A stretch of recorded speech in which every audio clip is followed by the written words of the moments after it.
Gonna make it rain with the swag. Yeah, you be dripping, dog. They're just talking like that, but that's what today's lesson's gonna be. So learn for life. Get ready to learn something useful. So I'm Mr. Ray the teacher, and what we're going to be learning about today is this. So the subject is Sociology Anthropology, or Society and Culture. The topic is identity, what makes you you. And the concept is, whoa, look at this guy bawling. Whoa, conspicuous consumption and swag. So there you go, making the strange mundane and the mundane strange. That's what we're learning about, and that quote was adapted from C. Wright Mills. I've been using that for a while. And I'm Mr. Ray the teacher. Don't forget to check out my channel. Videos uploaded regularly, so please subscribe. Click that like button and hit the bell icon if you want notifications, because I do upload regularly. Support me out on Patreon. That would be much appreciated. And if you want to be in the loop, there's my social media popping up right now. So, without further ado, we shall begin explaining about this thing called conspicuous consumption and swag. So we start off with your identity, conspicuous consumption, swag. Conspicuous consumption, what is it? Conspicuous, something that stands out and is obvious. Consumption is something that you consume, you purchase, consumption that is. Swag comes from the word swagger, a manner in which one walks, and nowadays refers to someone who dresses cool and likes to show it off. And hype beast, so a few of you kids might be into this, especially if you like what you see on social media and on TikTok and that. Someone who buys a lot of expensive branded clothes. They buy it for the hype that's generated around it, and they're a beast because their spending is of beastly levels. Referring to when, here's some old English, oh, you are such a beast. That was the worst thing you could call someone back in the day. Call them as uncouth, uncivilized, really gnarly, so to speak. So yeah, there we go. Yeah, English comes in cycles, comes and goes. All right, so with that one, conspicuous consumption, this can primarily be defined as the act of purchasing an item with the main objective, the main purpose, to show off your superior financial status. This is because, economically speaking, the cost of a luxury good is not relative to utility of the item. The cost to benefit ratio is way off. Now, I don't care how you argue that. It's just way off. So let's look at, for example, a bag. A bag has the function of holding things. It is made of material which is generally not expensive. You are not going to find a bag made of diamonds. Maybe a bag studded with diamonds, but I'm sure the diamonds don't really essentially help the bag do its function unless like they're stitched together, but like that's really impractical. So let's look at this bag, plastic bag, pretty cheap. We're going to look at this one. Can cost you anywhere from $50 to $100 for a decent one. If we're really going to go all out, why on the earth would anyone spend thousands on one? Now, you might be thinking, oh, but it's to show you've got power, and that's the value in it. Yeah, we get that, but no, that doesn't exactly count, and I'll explain more why later. Note, you can argue the material and craftsmanship. So this LY bag, it's for educational purposes only. And if anyone wants to sue me, please don't. I'm trying to make people smarter, and this can serve as free advertisement for you and your company.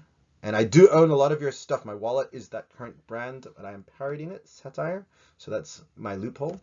But yeah, you can argue the material and the craftsmanship of the bag justifies its price to cost you that much. But those arguments only take you so far. And yeah, he's got money, so he's going to spend it on that. Because it's my money and I can. And yeah, and if you don't have that money, tough luck. And if you feel bad, that's the way things are. This is going to motivate you to be better. But then it highlights the social inequalities. How does this guy spend that much money on a bag when, say, his staff struggle from paycheck to paycheck? That's an argument you can have on yourself. Look, yeah, let's just move on.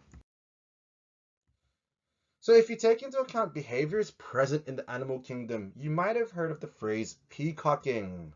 So there you go. Oh, there's a girl. Ooh. And no, that's not sexist. It is to do with the game of love and mating, which is in the animal kingdom. So please, SJWs, back off. And this is where a male peacock uses its beautiful feathers, its plumage, to attract a mate. Dun, dun, dun. Hey, baby, look at me. Oh. And the logic goes, if you look better, or your partner, or both of you, then your offspring will have a better chance of surviving. So that's why generally attractive people like attractive people, or why people like attractive people. Biologically, you are inclined. It's not body shaming. Because nobody wants to die in this dog-eat-dog world. And if you think it's fair, get out of your liberal arts college. Okay, I'm gonna back off and calm down because this is a fun subject. It's the F word, it's fun. But look at this guy. Look at that plumage. He's gonna get a mate. And that's what it is in the animal kingdom. Before you think of yourself as being too hoity-toity, we are but animals on this big blue ball called Mother Earth. So for some people, they can normally afford such expensive things. Others have to work hard, and maybe they have good taste. So he's got a little bit of money. This guy's got more money. And this guy makes it rain. He's got his car in that. And that said, the reason we appreciate or dislike, have a appreciation or disappreciation for conspicuous consumption is you either, one, admire and aspire to be like those influencers or leading the trends. The success is a reflection of the hard work they went through to earn this. All those sleepless nights getting that company off the ground to make it rain now. You know, you don't know their story, do you? But then again, someone might dislike it for the fact that such purchases highlight gross economic inequalities. So, like, for example, how can someone drive a Ferrari? Here's just a personal anecdote. It really struck me when I was jogging in the slums of Manila. My Nike kicks cost about $280 Australian, so it's about 220 US. Pesos, just times that by about 40, yeah, around there. Either way, the amount on my feet when I was jogging down the slums was way more than many of those people earned in a year. And if that doesn't put things into perspective, then I don't think many things will. Yeah, do I like it or no? But I work hard, so we leave it at that. But it just thinking about that. On your feet, those shoes, and the function is for you to cover your feet so you can walk. The cost of it is more than what the people around you would earn in 1 year. Deep. So other examples include traveling to exotic places. How can you show you've got swag? Maybe having an attractive partner or a trophy wife. Having expensive luxury goods, a luxury car, luxury clothing, well, anything luxury actually, anything that costs money, anything that can be perceived as wasting time on, so-called frivolous things, or anything used to show and highlight the difference between wealth, for better or worse. So think about it this way. If Louis Vuitton bags started selling for $20, anyone could buy them. There goes the wow factor. And even for rich people, they want to stay away from LV because it's not special enough now. Everyone's got it. It's too mainstream. So moving on, think about it. Many countries in the world see white skin as a marker of high social class. There you go. This is because it is proof you don't have to work outdoors. So that's another form of conspicuous consumption, white skin. And that you're not a peasant who got tanned. Though in other places, tan skin shows you can afford to holiday. So look at this guy, pretty chill. The tan is proof that you are not stuck in an office all day, getting whiter and whiter and whiter. But I can't argue. My question is, if you can afford to holiday, why can't you just buy sunscreen and not get tanned? But that's the logics there. Beauty is relative. Showing off your swag is relative. But yeah, just think about that one too.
So on a side note, with having a relatively attractive partner, you might be wondering, so what is that old seedy guy doing with that young attractive woman?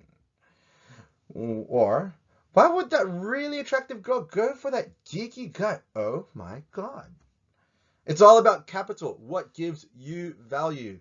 And the three types would be physical capital, your looks; financial would be your wealth; and the insights, so your intellect or your personality.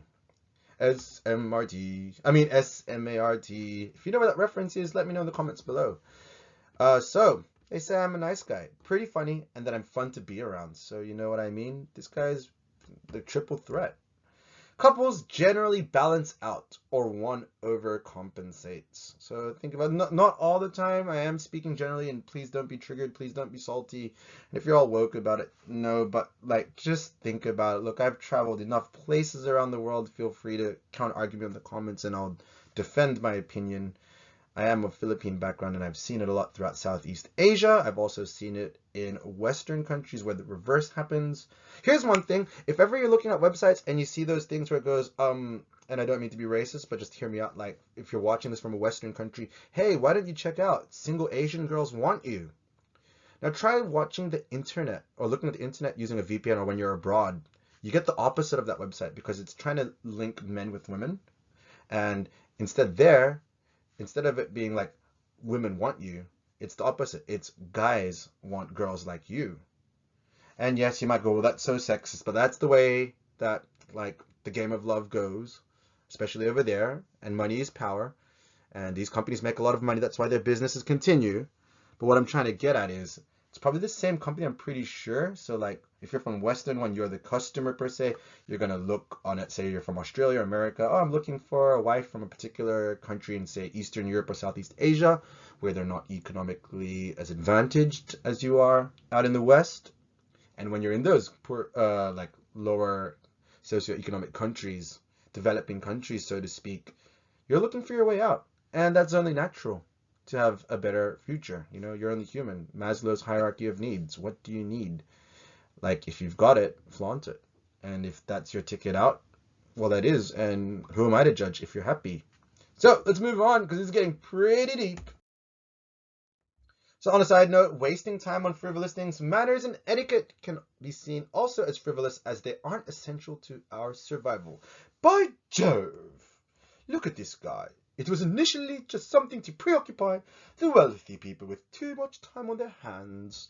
And I'm going to stop talking like that because even the way you talk, yo man, is like total proof of life. You're edgy. Whoa. Okay, and I'm not going to finish that line because I'm going to move on, and I'm sure you can read. Oh, dun dun dun. He's got money. They're fighting over lack of money. And there, diversity. That's what you want. And please don't read into it because this guy's white and these are people of color. We do have Caucasian people there. So it just needs to differentiate themselves. Now we equate good manners to be a result of good upbringing. So they say you can buy swag, but you can't buy class or pedigree. The nouveau rich will never reach the same level as the old money. So in Chinese, fu er dai or tu hao. This is because one needs cultural capital. So see that guy? Oh, he's transformed. Bob's rich now. He's got the money. This is simply information those in the know get or have, and is obtained through the process of enculturation. TLDR, those who started at the bottom, now we're at the top. Well, I am sorry, but you have characteristics of people still residing within you. People from the bottom, common peasants despite becoming rich. Oh, you'll never be one of us. Yeah, so like you heard my pretty lame or awesome impersonation there, but hopefully that drills the point home. Due to their enculturation occurring at a lower socioeconomic level, so this guy might have the same suit. He's got the same money. He's got good style in that. But yeah, you just look, be really frank, bit offensive, but you can't take the poor out of the poor, is how you might frankly put it. Or to put it in a more academic way, sorry, I've got economics on my academic way, basically, yeah. So your characteristics that you inherited during your enculturation when you're at a lower socioeconomic level well, they'll still be present even if you become rich, because you are who you are, and that is your identity making you you. You can try as hard as you want to change, and maybe you might change. There are movies out on this, so yeah, go check them out. Like, and if you are from a rich family, and you want to marry someone, and they're like, oh, she just became rich, and they're like, well, we've been rich for generations, they just became rich now, you will probably cop or be subject to, or maybe dish out some, how do you call it, prejudice. But that's that. Let's move on. So looking at these spoons and forks. So this guy here, he's old rich. He's the old man. He knows where you're going in. But Bob over here, you've got your swag, you've got your Italian suit, but uh-oh. Test yourself. Manners Etiquette 101. Leave your comment below. Do you know which cutlery to use first? Do you go inside out or outside in? And do you know what each of these are for? Now, so they are more complicated setups, but let's leave it at that. What'd you learn today? If someone asks you and you're a public student, please don't waste the taxpayer dollar. You learned about swag and conspicuous consumption. And that is the act of purchasing a good or service with the main reason being to show off your wealth. It can be good as it motivates people to aspire to be better. It can be bad as it highlights economic inequalities. Most luxury goods and frivolous things are examples of this. So thanks for watching. That's a bit of my manifesto. Please subscribe and check out my other videos. Pretty sick. There's my channel at the top, MrRAYtheteacher. Spread the word. Tell your classmates, friends, and colleagues if you learned something. And check out my Patreon. Feel free to support me. Spread the love. Give me the kudos, and I'll give kudos to you if this video helped you out.